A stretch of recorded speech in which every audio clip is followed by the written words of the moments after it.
Tumor stadium 1 di kantong empedu. Tumor stadium 1 di kantong empedu saya. Jadi tanggal 23 bulan Juni diangkat dan dipasang klip atau 3 kawat di tubuh saya.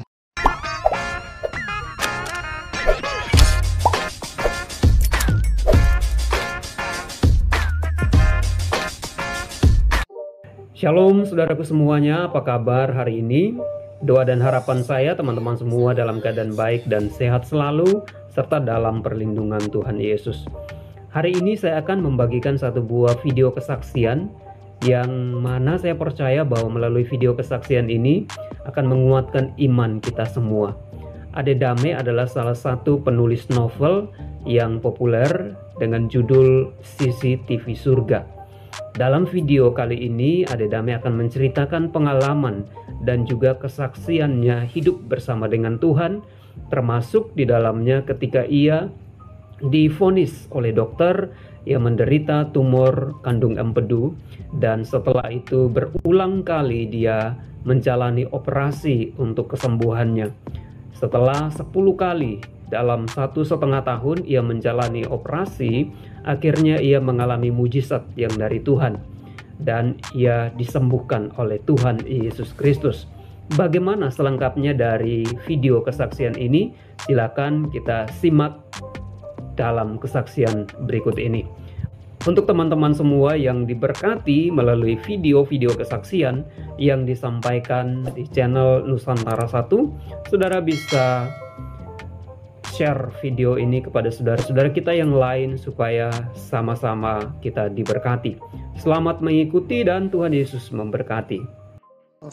Tumor stadium 1 di kantong empedu. Tumor stadium 1 di kantong empedu saya. Jadi tanggal 23 bulan Juni 2023 diangkat dan dipasang klip atau 3 kawat di tubuh saya untuk menahan itu. Memang lepas itu saya kena komplikasi perut saya besar dan tidak diketahui penyakitnya, sampai tidak tahu dokter Indonesia tidak tahu penyebabnya apa. Perut saya membesar hampir 5 bulan. Banyak yang bilang teman-teman TikTok, Kak Ade lu disantet, Kak Ade lu disantet. Gue bilangnya santet, saya bilang. Gue tukang gadein santet, saya bilang. Ngapain gue disantet, saya bilang gitu kan. Ya maklum lah kalau namanya komal-komal kayak gitu kan ada. Saya balasnya begitu kan.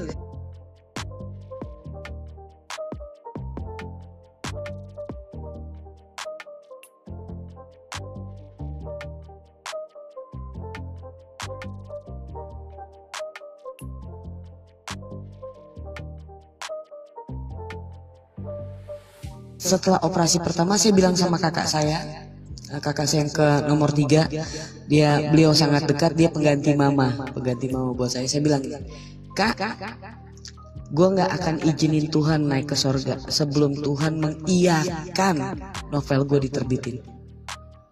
Amin, bener deh, lo lihat nanti Kak.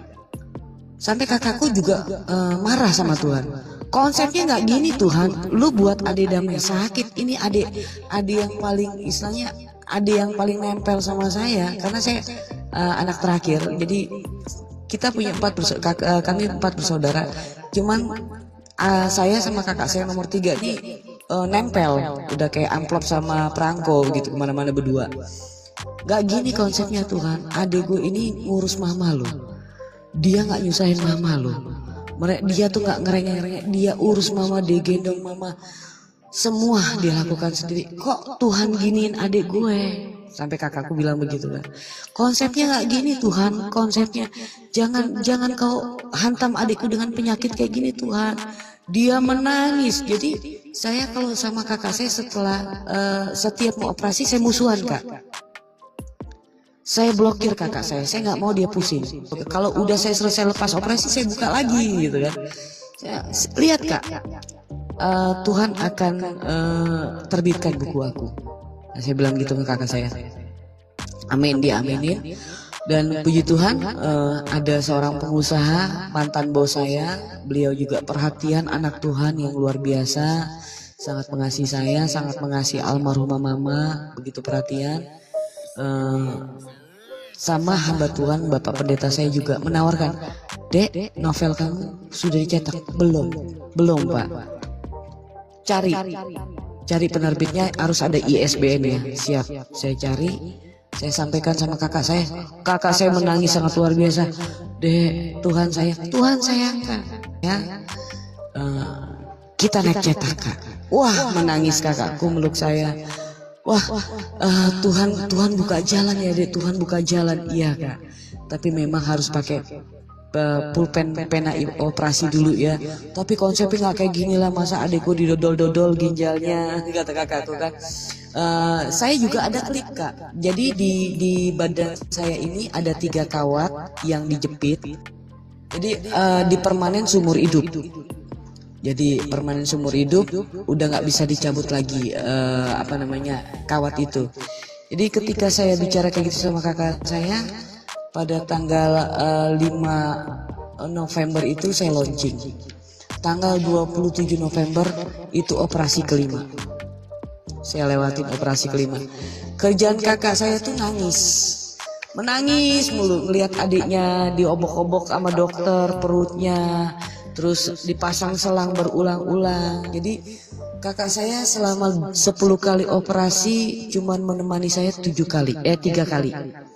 Saya nggak izinin dia karena saya takut dia drop, saya takut dia mentalnya kepukul ngelihat adiknya tuh tersiksa seperti itu ya. Saya sampai ditampar, sampai dipukul sama saya.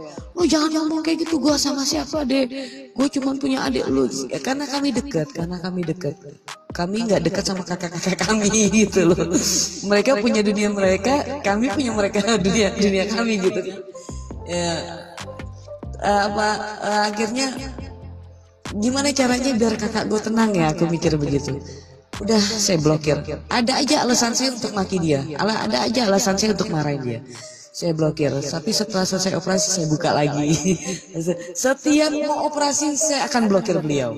Sangat sampai muka saya bengkak Kak. Kakak kalau lihat saya sekarang udah segar. Kalau lihat saya sekarang mungkin kakak menangis.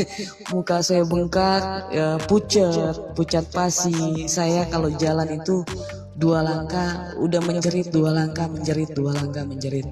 Sampai pada kemarin itu saya berhadapan dengan roh maut ya.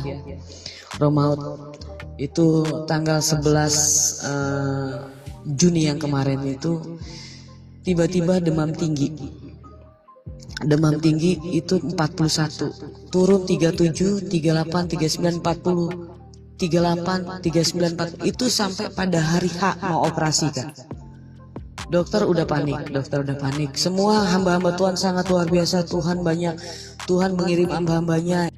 Mereka bersatu hati dalam saat itu juga sampai mengirim doa untuk saya, bergumul dalam maut ya. Sampai Kak Maria cerita sama saya, ada temennya nggak kenal saya tuh dikasih penglihatan saya ditutupin kain putih. Wah, mati nih anak, kata Kak Maria. Tuhan, Ade Dame bilang ceritanya belum sampai sini loh Tuhan, nggak sampai sini loh ceritanya. Ini episode Ade Dame nggak di sini loh Tuhan.